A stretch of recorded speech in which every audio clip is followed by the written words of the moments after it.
E aí, galera, quem são os apoiadores de Jair Bolsonaro? Quem são os defensores de Jair Bolsonaro depois de 11 meses de governo e todo esse patamar aí de dólar alto, o aumento da carne, o aumento da... enfim, todo esse cenário que a gente está vendo aí. Alta do emprego do Uber. São os banqueiros, são os mega empresários, são os grandes empresários do agronegócio? Sim, são eles mesmos. Porém, a grande maioria de apoiadores do Bolsonaro são... inclusive eu tenho em comum vários amigos que são apoiadores, que são aqueles caras da classe média, que são empreendedores, que têm uma empresa e que estão iludidos e totalmente enganados em relação a esse governo, porque esse governo presta um desserviço ao pequeno e médio empreendedor. Ele defende as grandes corporações, que a maioria são multinacionais, né?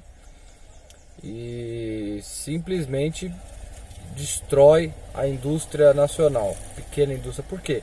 Porque quando você libera a importação, você faz acordos internacionais de importações, em vários segmentos, você simplesmente esmaga a pequena indústria nacional. E a grande indústria nacional já foi comprada, já foi terceirizada, enfim. Né? Então, grande parte desses seguidores são pessoas que estão de boa fé, caíram naquele conto da mídia desde 2013, com aquela enxurrada de coisas que o PT fez de errado, que o PT realmente quis aparelhar o Estado e se perpetuar no poder, fazendo esse acordo com os bancos, com o sistema financeiro internacional. Só que o Bolsonaro se elegeu falando mal do globalismo, do sistema internacional financeiro, e dentro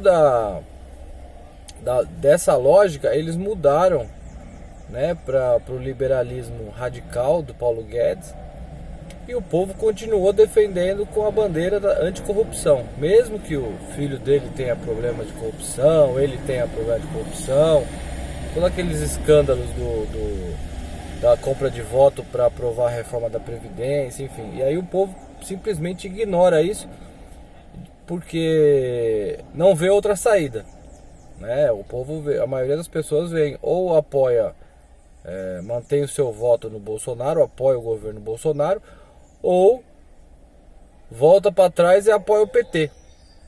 As pessoas não conseguem sair dessa dicotomia de direita e esquerda. Isso atrapalha demais o debate, né? Demais. O ponto seria não só as pautas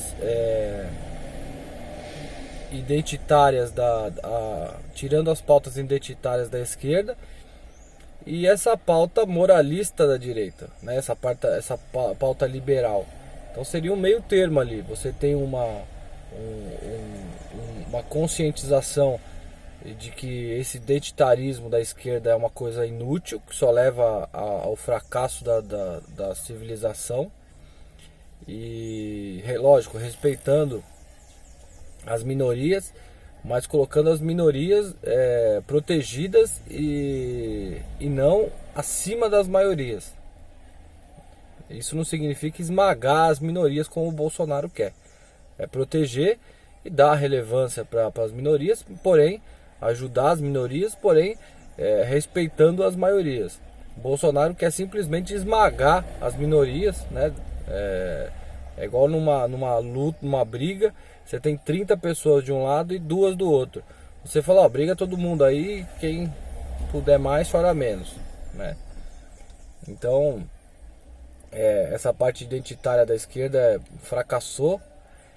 E esse liberalismo econômico do Paulo Guedes, do Bolsonaro, que acha que o Brasil vai ser salvo pela poupança internacional, já foi provado que é mentira.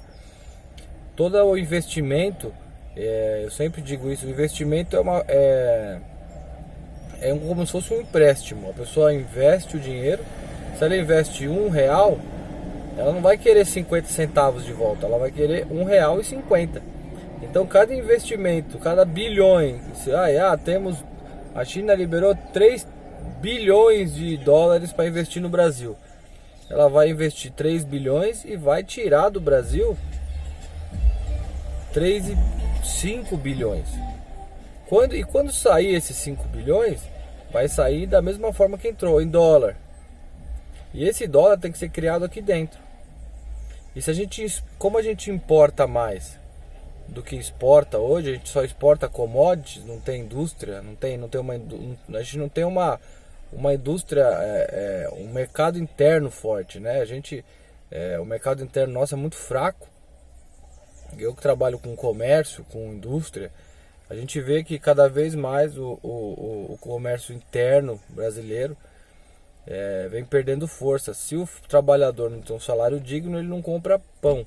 Se ele não compra pão, a padaria não contrata. Se a padaria não contrata, ela não compra os ingredientes da fábrica. E se a fábrica não compra os insumos do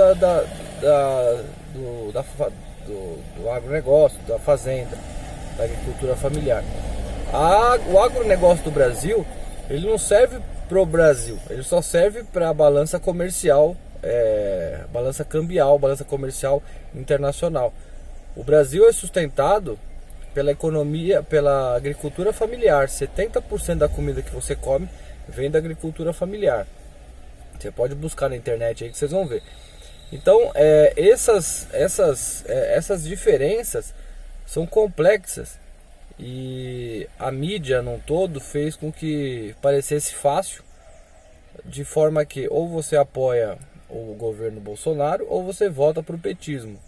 E isso faz com que a gente se posicione de forma a criticar o governo Bolsonaro. Nós somos chamados lulista, petista, comunista, etc, etc, etc. E quando você critica o Lula, o PT, né, toda essa esquerda identitária estúpida, você é nazista, você é fascista. Então o nacionalismo fica no meio do caminho. Um cara que tem feito um trabalho legal, pelo menos vem falando coerências, é o Ciro Gomes. Ele tem tentado colocar um intermédio aí entre essas discussões, mas ainda ele não está conseguindo facilitar isso. Eu vou fazer um vídeo falando sobre o Ciro Gomes depois, para a gente entender um pouco mais o que é essa narrativa política.